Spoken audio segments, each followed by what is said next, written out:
Hello everyone, good morning and welcome back to Sports Today. Every single day we bring you this one particular video. We start your day off with it to help you catch up with some interesting happenings in the world of sport that might have taken place whilst you and I were catching up on some all important rest.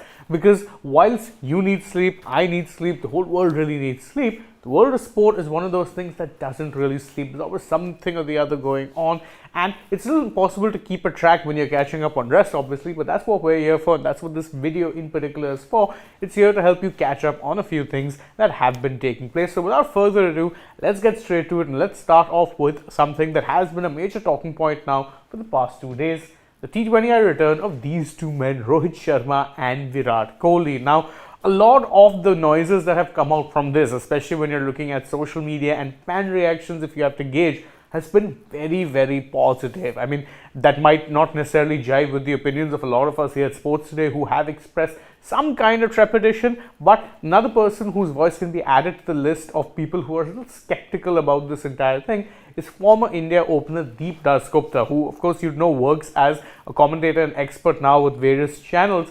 He himself has rather strongly worded but stopped short of criticizing the players too much, but he has said, or rather expressed a little bit of a concern for what exactly it is that Indian cricket are doing right now. His exact words were something along the lines of, why exactly do you need to recall these players when for a year plus you they weren't available, or you weren't picking them due to concerns over their approach and the intent that they show whilst batting.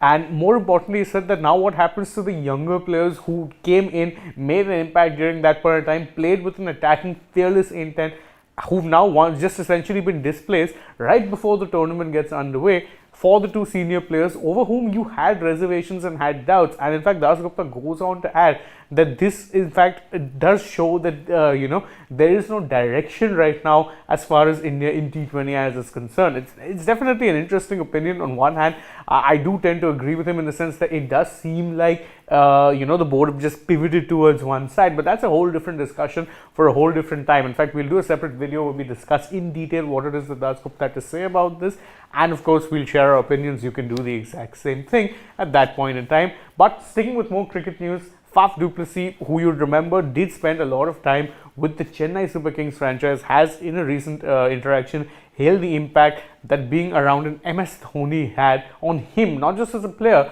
but also as a captain. Now you remember the du Plessis, who whilst are not really playing for the Chennai Super Kings in the IPL anymore, does in fact play for their sister team in the SA20 that is known as the Joburg Super Kings. And with the SA20 season 2 set to come up very soon, du Plessis was interacting with the media and did mention very clearly that those initial years of playing for CSK, playing under Dhoni, playing under Fleming, was all about listening and trying to absorb as much as I possibly could into my own playing style, as well as of course later on captaincy style as well. Certainly, of course, not the first person to come out there and praise Dhoni, and he probably won't be the last, but it's interesting to know that someone like Faf, who himself has carved out a pretty decent career as a captain, never mind a cricketer, was influenced in some ways by our very own Thala MS Dhoni.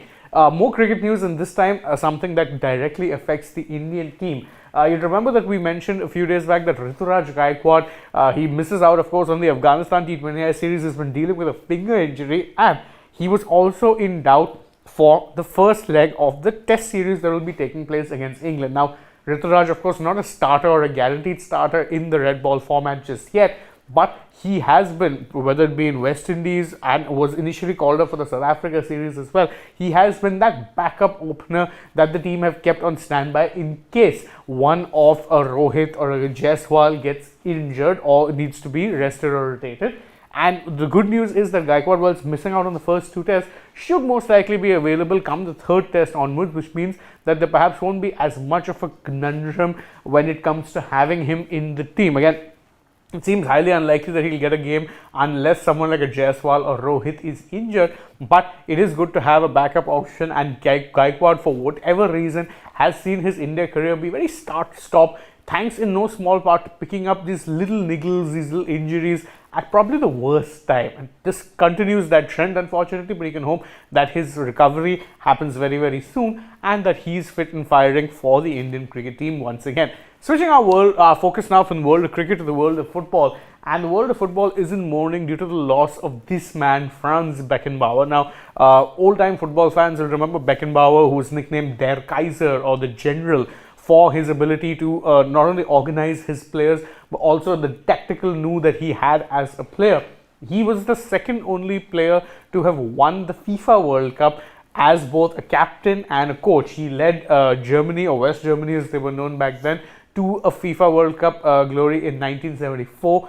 And thereafter in 1990, when he was the head coach of the German team. Incidentally, that was one of the first times that a German team was being coached by, let's say, a former captain. At that point in time, he was the coach and he led them to what was a very much an upset, let's say, trophy win, because again they were up against a very fancy Argentina that were being led by Diego Maradona. They won the trophy and he became the second ever player or second ever person to have won the FIFA World Cup as both a captain and a coach. Incidentally, the first person to have done that was Brazil's Mario Zagallo, who also actually passed away just a few days back. He passed away over this weekend. So I don't know what, it's weird timing or whatever it is, but rest in peace. Our thoughts go out to the families and friends and everyone who was of course impacted in a positive way by Der Kaiser Franz Beckenbauer. On to happier football news now, especially if you're a Manchester United fan. And Manchester United are through to the next round of the FA Cup, having relatively easily beaten Wigan Athletic 2-0 in an away fixture. Now, truth be told, the result was never really in doubt, but given just how up and down United have been recently, pretty sure their fans would be happy with a win that came about courtesy a goal from Diego Dallo in the first half and then a goal from the penalty spot by skipper Bruno Fernandes in the 70-something minute. Easy enough win, really. They're through to the next round, and given that with United, look, they don't really have much to look forward to. There's two tournaments they're going to be playing in now. They're out of the Champions League, and because they finished last in their Champions League group, they're not even going to be playing the Europa League. So they're also out of the Carabao Cup. So realistically, the only thing they're playing for right now is potentially a top 4 finish in the Premier League as well as the FA Cup. If I were them, I'd be taking the FA Cup a lot more seriously, get some silverware, ease a little pressure off their manager Erik ten Hag. I mean, that would probably be the good thing, but let's see how it is that happens, because with United, they tend to be up and down, and to very extreme degrees, I may add.